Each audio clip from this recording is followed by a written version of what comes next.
अस्सलाम वालेकुम my dear student chapter number 7 first year chemistry का डिस्कस कर रहे हैं। तो आज नेक्स्ट हमारा क्विक चेक है 7.5। इसका बेटा जी क्वेश्चन नंबर 1 है, इसको आपने एज इट इज ही लिख देना है। तो ये बहुत इंपॉर्टेंट शॉर्ट क्वेश्चन है हमारे पास, very very important short question. Can a catalyst be consumed in a chemical reaction, why or why not. इस तरह की स्टेटमेंट है कि जो कैटालिस्ट होता है कहता है कि वो केमिकल रिएक्शन के अंदर कंज्यूम हो जाता है या नहीं, मीन इस्तेमाल हो जाता है या नहीं। माय डियर स्टूडेंट, जो कैटालिस्ट होते हैं ये रिएक्शन के अंदर जस्ट पार्टिसिपेट करते हैं रिएक्शन की स्पीड बढ़ाने के लिए, रिएक्शन का रेट बढ़ाने के लिए, रिएक्शन की रफ्तार बढ़ाने के लिए। वो रिएक्शन के अंदर कंज्यूम नहीं होते। मतलब आपने 1 ग्राम अगर कैटालिस्ट यूज किया है, एंड ऑफ द रिएक्शन हमारे पास जो कैटालिस्ट है जब उसको रिमूव करेंगे वहां से तो वो राउंड अबाउट 1 ग्राम ही होना है, वो प्रोडक्ट्स के अंदर नहीं आ जाता। यानी कि उसके कोई ना कोई मैस कंज्यूम नहीं होता, जितना होता है वही रहता है। बल्कि उसका काम ये होता है कि रिएक्शन को एक नया रास्ता देना, एक न्यू पैथ प्रोवाइड करना, ताकि रिएक्शन जो है वो अर्ली हो जाए, थोड़े टाइम के अंदर हो जाए। ये काम होता है कैटलिस्ट का। वो रिएक्शन के अंदर जो बीच में टेम्परेरी स्टेप्स होते हैं, एलिमेंट्री स्टेप्स होते हैं, उनके अंदर पार्टिसिपेट जरूर करता है, उनके साथ एक वीक बॉन्डिंग करता है, एक ऐसा रास्ता मुहैया मुहैया करता है कि जो केमिकल रिएक्शन के लिए ज्यादा एनर्जी चाहिए होती है उसको कम कर देता है। यानी कि इस तरह की बॉन्डिंग कर लेता है कि वो रिएक्शन को जल्दी होने में हेल्प करता है। उसकी एनर्जी जो है, एक्टिवेशन एनर्जी जिसे हम कहते हैं, जो रिएक्शन को प्रोडक्ट में जाने के लिए रिक्वायर्ड होती है, उसको मिनिमम कर देता है। ये काम है कैटलिस्ट का। इस्तेमाल नहीं होता, बल्कि एंड ऑफ द रिएक्शन अगर हम उसको देखें तो वो हमारे पास ओरिजिनल फॉर्म में ही पड़ा होता है। अब जरा देख लेते हैं कि ये जवाब आपने कितना लिखना है, कैसे लिखना है। कैटालिस्ट वर्क्स बाय प्रोवाइडिंग, ये कैटालिस्ट प्रोवाइड करता है एन अल्टरनेटिव रिएक्शन पाथवे, एक रिएक्शन को एक मुतबादल रास्ता देता है with a lower activation energy. ये बात लिखनी है। दे participate in the reaction mechanism, जो रिएक्शन के डिफरेंट स्टेप्स हो रहे होते हैं उनके अंदर जो कैटालिस्ट है वो इस्तेमाल होते हैं।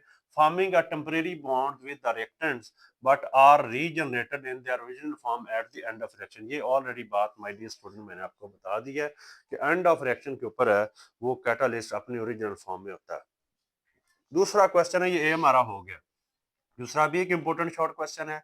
ये एक रिएक्शन है, SO2 सल्फर डाइऑक्साइड जब ऑक्सीजन के साथ मिलता है बेटा जी तो हमारे पास SO3 स्तंभ बनता है, सल्फर ट्राइऑक्साइड, जिसको सल्फ्यूरिक एसिड की फॉर्मेशन के अंदर हम यूज करते होते हैं। इसके लिए जो कैटलिस्ट यूज हुआ है V2O5 वेनेडियम पेंटॉक्साइड, ये हमारे पास बेटा जी सॉलिड फॉर्म में है।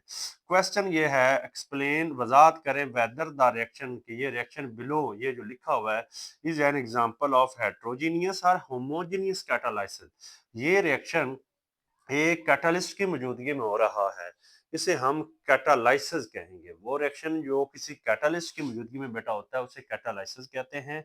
वो कहता है ये बताना है ये होमोजीनियस है या हेट्रोजीनियस है। तो आपने ये लिख देना है, the reaction is mentioned below is heterogeneous chemical reaction. Just आपने ये लिखना है। उसकी वजह ये है कि बेटा हमारे पास ये SO2 जो है इसकी फिजिकल स्टेट गैस की फॉर्म में, ऑक्सीजन गैसियस फॉर्म में होती है, और सल्फर ट्राइऑक्साइड जो है ये भी हमारे पास एट द एंड गैस बनता है। बहरहाल इसमें ये जो रिएक्टेंट है हमारे पास बेटा, ये दोनों गैसियस फॉर्म में है, और ये वाला कैटलिस्ट जिसको एरो के ऊपर मेंशन किया गया है जो कि रिएक्शन को फास्ट करने के लिए यूज करते हैं, उसे वो हमारे पास सॉलिड फॉर्म में है। यहाँ देखिए रिएक्टेंट दोनों गैस फॉर्म में है, बट कैटालिस्ट हमारे पास है सॉलिड फॉर्म में, जिसमें कैटालिस्ट और रिएक्टेंट की फिजिकल स्टेट डिफरेंट हो, यानी कि जाहिरी तौर पे ये एक जैसी हालत में ना पाए जाएं, ये गैस ये सॉलिड हो सकता है, ये गैस ये सॉलिड या लिक्विड हो सकते हैं, उसे हम बेटा जी कहेंगे हेट्रोजीनियस कैटालिस्ट। तो आपने जस्ट ये लिखना है, this in this reaction catalyst and reactant are in different phase, so this is an example of heterogeneous catalyst। हम इसके अंदर अगर NO एक कैटलिस्ट है वो भी ले सकते हैं, नाइट्रोजन ऑक्साइड, तो ये तो बेटा गैस फॉर्म में होता है, तब ये होमोजीनियस हो जाएंगे।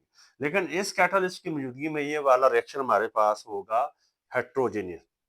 लास्ट पे क्वेश्चन है, कहता है जी ये हमारे पास सी है, draw an energy profile diagram of catalysed and uncatalysed reaction.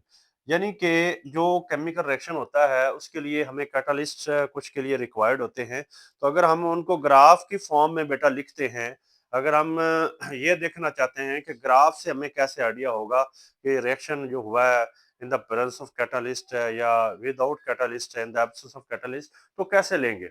हम इसको ग्राफ में, ये हमारे पास एक्स एक्सिस है, एक्स एक्सिस में हमने रिएक्शन कोऑर्डिनेट्स ले लिया यानी कि रिएक्शन की प्रोग्रेस है, जो रिएक्शन के होने को शो कर रहा है, इधर उसकी एनर्जी जो है वो हमने ले ली। तो यही हमने बताना था एनर्जी प्रोफाइल डायग्राम। ये बेटा हमारे पास जो स्टार्ट है ये वाला एरिया, ये शो कर रहा है रिएक्टेंट्स को, और जो ये वाला हमारे पास एरिया है ये बेटा शो कर रहा है पी मीन प्रोडक्ट्स को।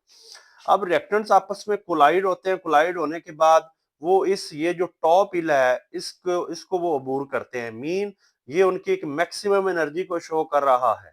ये वाली टॉप जो है ये ई है, एनर्जी ऑफ एक्टिवेशन है विदाउट कैटालिस्ट। विदाउट कैटालिस्ट मतलब कैटालिस्ट के बगैर। और ये वाली जो पहाड़ी बनी हुई है ये है जिसकी एनर्जी ऑफ एक्टिवेशन है विद कैटालिस्ट। तो आप देख सकते हैं इधर ये पहाड़ी ऊंची है, इधर ये पहाड़ी इतनी ऊंची नहीं है। क्या मतलब है, अगर हम कैटालिस्ट यूज करते हैं बेटा तो हमें रिएक्टेंट्स को ज्यादा एनर्जी देनी पड़ेगी, उसके बाद ये टॉप हिल पे जाएंगे, उसके बाद ये फॉल करेंगे, प्रोडक्ट्स में जाएंगे। और देखें अगर आप, तो ये ऊपर से नीचे आ रहा है, इसका मतलब ये है कि हमारे पास ये रिएक्टेंट तकरीबन यहाँ के एरिया में थे, मतलब उनकी खास एनर्जी थी, लेकिन जब प्रोडक्ट्स बने तो उनकी एनर्जी लो हो चुकी है, इसलिए ये एनर्जी रिलीज को शो कर रहा है। ये एक एक्सोथर्मिक रिएक्शन है। तो विद कैटालिस्ट आपने लिखना है ये वाला, और विदाउट कैटालिस्ट बनाना है ये। यही उसने पूछा है कि आपने एनर्जी प्रोफाइल डायग्राम बनाए कैटालिस्ट की मौजूदगी में और विदाउट कैटालिस्ट, यानी कि विद कैटालिस्ट या विदाउट कैटालिस्ट। तो ये कैटालिस्ट के बगैर ऊपर आएगा, बगैर कैटालिस्ट की मौजूदगी में ये नीचे आएगा। तो ये बात आपने ध्यान में रखनी है।